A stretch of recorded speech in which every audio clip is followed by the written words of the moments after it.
The story of American military power. Before the sun rises, there is always a moment of silence. In that silence, boots move. Cold air hangs over a training field in Georgia. It's 4:12 a.m. No headlines, no speeches, just breathing, just discipline. A line of soldiers moves across the dirt, rifles tight against their chests. Sweat freezes against skin.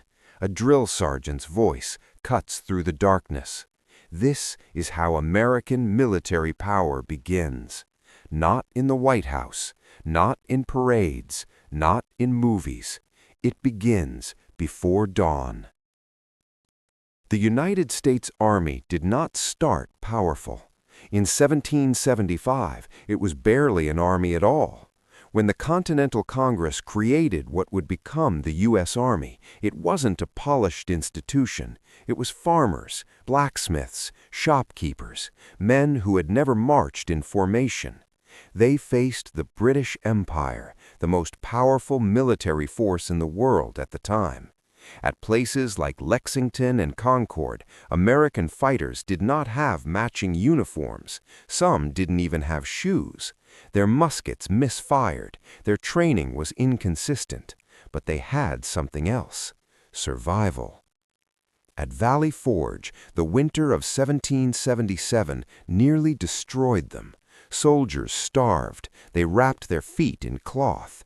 Disease moved through camp like smoke. Yet something changed there.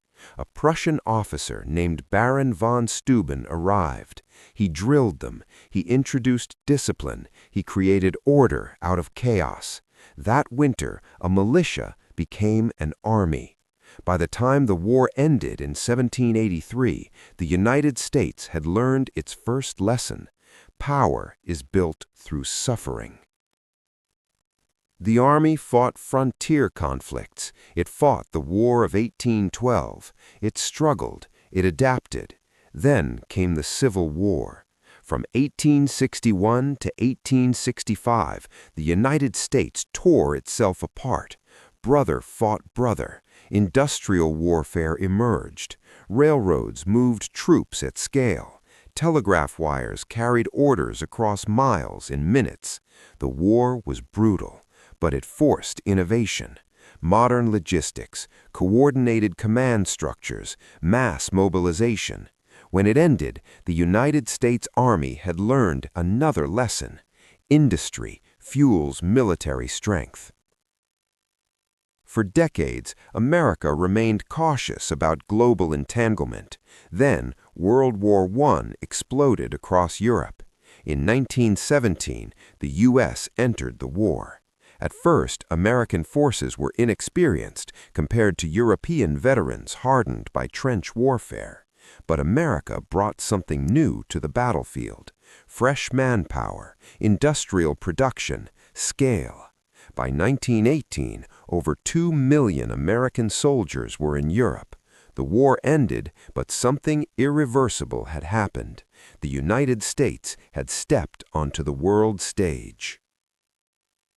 Chapter 4: The Day the Sky Burned. December 7th, 1941, Pearl Harbor.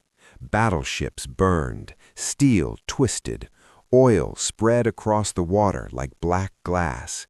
In that moment, the United States shifted from reluctant power to total war machine. Factories transformed overnight. Car companies built tanks, typewriter factories built rifles, shipyards worked without sleep. Between 1941 and 1945, America produced nearly 300,000 aircraft, nearly 86,000 tanks, thousands of ships. The U.S. Army grew to over 8 million soldiers. This was not just manpower, this was industrial thunder. From Normandy's beaches to the Pacific Islands, American forces fought across 2 oceans at once. World War II did not just test the Army, it redefined it. When the war ended in 1945, the United States emerged as a superpower with unmatched economic and military capacity. After 1945, the battlefield changed. The enemy was no longer a single army. It was ideology. The Cold War forced America to think differently. Nuclear weapons reshaped strategy. Deterrence replaced direct confrontation. The Army invested in air mobility, special operations forces, advanced communication systems, and global alliances. Bases appeared across Europe, Asia, and the Middle East. Training intensified, because in a nuclear age, preparation mattered more than ever.